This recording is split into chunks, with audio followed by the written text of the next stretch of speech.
हरे कृष्णा। आज है श्रावण मास का मंगलवार। श्रावण मास के प्रत्येक मंगलवार के दिन माता पार्वती की पूजा करते हुए मंगला गौरी का व्रत किया जाता है और इस दिन विशेष रूप से माता गौरी से प्रार्थना की जाती है अपने परिवार के लिए, अपने सुख समृद्धि और स्वास्थ्य के लिए। तो चलिए आज के इसी प्रातः बेला में श्रावण मास के उपलक्ष्य में आज हम श्रावण मास के महात्म्य का दर्शन करती हुई हमारी कथा श्रृंखला को आगे बढ़ाते हैं और सुनते हैं आज की श्रावण मास की कथा। आइए कथा आरंभ करते हैं। भगवान शिव ने कहा, हे महामुने, अब मैं श्रावण मास में दोनों पक्षों की एकादशी तिथि को जो किया जाता है उसका वर्णन करूंगा। ध्यान से सुनिए। हे वत्स, रहस्यमय, अति श्रेष्ठ, महान पुण्य प्रदान करने वाले और महापातकों का नाश करने वाले इस व्रत को मैंने किसी से नहीं कहा है। ये एकादशी व्रत श्रवण मात्र से मनुष्यों को वांछित फल प्रदान करता है, पापों का नाश करता है और वो सभी व्रतों में श्रेष्ठ और शुभ है। दशमी तिथि में प्रातः काल स्नान करके शुद्ध होकर संध्या आदि कर लेना चाहिए और वेदवेत्ता, पुराणज्ञ, जितेंद्रिय विप्रों से आज्ञा लेकर 16 उपचारों से भगवान विष्णु का विधिवत पूजन करना चाहिए। पूजन करके उनसे इस प्रकार प्रार्थना करनी चाहिए, हे पुंडरीकाक्ष, मैं एकादशी को निराहार रहकर दूसरे दिन भोजन करूंगा। हे अच्युत, आप मेरे शरण दाता होइए। हे वत्स, गुरु, देवता और अग्नि की सन्निधि में नियम धारण करें और उस दिन काम क्रोध रहित होकर भूमि पर शयन करें। उसके बाद प्रातःकाल होने पर भगवान केशव में मन को लगाएं। भूख लगने और प्रस्खलन आदि के समय श्रीधर इस शब्द का उच्चारण करें। हे वत्स, यह व्रत मोक्ष प्रदान करने वाला है, इसलिए 3 दिनों तक पाखंडी आदि लोगों के साथ बातचीत, उन्हें देखना और उनकी बातें सुनना, इन सभी चीजों का त्याग कर देना चाहिए। उसके बाद क्रोध रहित होकर पंचगव्य लेकर मध्याह्न के समय नदी आदि के निर्मल जल में स्नान करना चाहिए। सूर्य को नमस्कार करके भगवान श्रीधर की शरण में जाना चाहिए और वर्णाचार की विधि से सभी कृत्य संपन्न करके घर आना चाहिए। वहाँ पुष्प, धूप और अनेक प्रकार के नैवेद्यों से श्रद्धा और भक्ति पूर्वक श्रीधर की पूजा करनी चाहिए। उसके बाद सुवर्णमय पंचरत्न युक्त श्वेत चंदन से लिप्त और 2 वस्त्रों से आच्छादित कलश को स्थापित करके और शंख, चक्र, गदा युक्त देवाधिदेव श्रीधर की प्रतिमा स्थापित करके उनकी पूजा करनी चाहिए।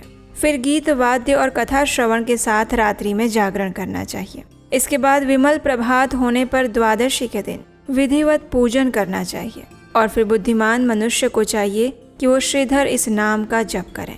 उसके बाद शंख, चक्र और गदा धारण करने वाले देव देवेश भगवान श्रीधर की पुनः पूजा करनी चाहिए। सुवर्ण दक्षिणा सहित कलश ब्राह्मण को प्रदान करना चाहिए और उस समय ब्राह्मण को विशेष करके नवनीत अवश्य प्रदान करना चाहिए। उसके बाद भगवान को प्रार्थना करनी चाहिए, हे भगवान श्रीधर, आज आप मुझ पर प्रसन्न होइए और मुझे आपकी भक्ति तथा अति उत्तम लक्ष्मी प्रदान कीजिए। हे मुनि श्रेष्ठ, इस प्रकार उच्चारण करके जगत गुरु श्रीधर से प्रार्थना करके श्रेष्ठ ब्राह्मणों को भोजन करवाने के बाद अपने सामर्थ्य के अनुसार दक्षिणा देनी चाहिए। उसके बाद सेवकों आदि को भोजन करवाना चाहिए, फिर गायों को घास खिलाना चाहिए।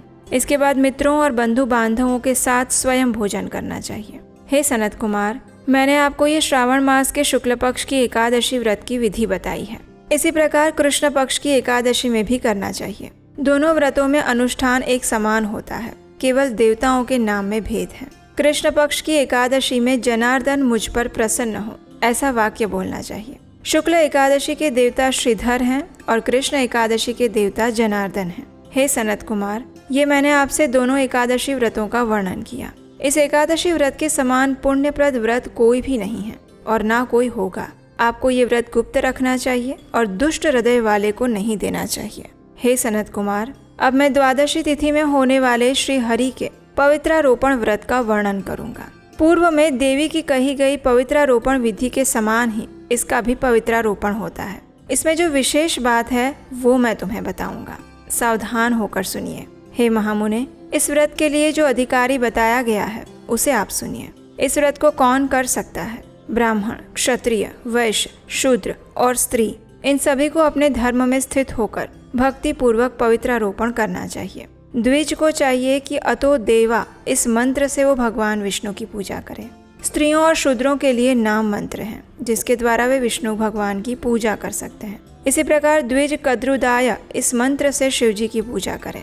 और स्त्रियों तथा शूद्रों के लिए नाम मंत्र हैं जिसके द्वारा वे शिव जी की पूजा करें। सतयुग में मणिमय, त्रेता में सुवर्णमय, द्वापर में रेशम का और कलयुग में कपास का सूत्र पवित्रक के लिए बताया गया है। सन्यासियों को शुभ मानस पवित्रारोपण करना चाहिए। बनाए गए पवित्रकों को सर्वप्रथम बांस की सुंदर टोकरी में रखकर शुद्ध वस्त्र से ढककर भगवान के सामने लेकर आए और फिर इस प्रकार कहें, हे प्रभु, क्रियालोप के विधान के लिए जो आपने आच्छादन किया है, हे देव, आपकी प्रसन्नता के लिए मैं इसे करता हूँ। मेरे इस कार्य में विघ्न उत्पन्न ना हो। हे नाथ, मुझ पर दया कीजिए। हे देव, सब प्रकार से सर्वदा आप ही मेरी परम गति हैं। हे जगतपते, मैं इस पवित्रक से आपको प्रसन्न करता हूँ। ये काम क्रोध आदि मेरे व्रत का नाश करने वाले ना हो। हे देवेश, आप आज से लेकर वर्ष पर्यंत अपने भक्त की रक्षा करें। आपको नमस्कार है। इस प्रकार कलश में देवता की प्रार्थना करके बांस के शुभ पात्र में स्थित पवित्रक की आदर पूर्वक प्रार्थना करनी चाहिए। उसे कहना चाहिए, हे पवित्रक, वर्ष भर की गई पूजा की पवित्रता के लिए विष्णु लोक से आप इस समय यहाँ पधारे। आपको नमस्कार है। हे देव, मैं विष्णु भगवान के तेज से उत्पन्न मनोहर, सभी पापों का नाश करने वाले और सभी कामनाओं को पूर्ण करने वाले इस पवित्रक को आपके अंग में धारण कराता हूँ। हे देवेश, हे पुराण पुरुषोत्तम, आप मेरे द्वारा आमंत्रित हैं, अतः आप मेरे पास पधारें। मैं आपका पूजन करूँगा। आपको नमस्कार है। मैं प्रातःकाल आपको ये पवित्रक निवेदन करूँगा। इस प्रकार कहकर पुष्पांजलि देकर रात्रि में जागरण करें। एकादशी के दिन अधिवासन करें और द्वादशी के दिन प्रातःकाल पूजन करें। उसके बाद हाथ में फिर से गंध, दुर्वा, अक्षत के साथ पवित्रक लेकर इस प्रकार कहें, हे देवदेव, आपको नमस्कार है। वर्ष पर्यंत की गई पूजा का फल देने वाले इस पवित्रक को पवित्रीकरण हेतु आप ग्रहण कीजिए। मैंने जो भी दुष्कृत्य किया है उसके लिए आप मुझे पवित्र कीजिए, क्षमा कीजिए। हे देव, हे सुरेश्वर, आपके अनुग्रह से मैं शुद्ध हो जाऊं। इस प्रकार मूल मंत्र से संपुटित इन मंत्रों के द्वारा पवित्रक भगवान को अर्पण करना चाहिए। उसके बाद महानैवेद्य अर्पित करके निरांजन कर प्रार्थना करें और फिर मूल मंत्र से धृत सहित खीर का अग्नि में हवन करें। तदनंतर इसी मंत्र से पवित्रक का विसर्जन करके इस प्रकार कहें, हे पवित्रक, वर्ष भर की गई मेरी शुभ पूजा को पूर्ण करके अब आप विसर्जित होकर विष्णु लोक को प्रस्थान करें। इसके बाद पवित्रक को उतारकर ब्राह्मण को प्रदान कर दें अथवा जल में विसर्जित करें। हे वत्स, मैंने आपसे श्री हरि के इस पवित्रारोपण का वर्णन कर दिया। इसे करने वाला इस लोक में सुख भोग कर अंत में वैकुंठ प्राप्त करता है। और इस प्रकार श्री स्कंद पुराण के अंतर्गत ईश्वर सनत कुमार संवाद में श्रावण मास महात्म्य में उभय एकादशी व्रत कथन और द्वादशी में विष्णु पवित्रारोपण कथन नामक 19वां अध्याय पूर्ण हुआ। और इसी के साथ समाप्त होती है हमारी आज की श्रावण मास की विशेष कथा। इस कथा की अगली कड़ी के साथ हम आपको मिलेंगे कल प्रातःकाल आपके अपने चैनल उपदेश शास्त्रकम पर। हरे कृष्णा।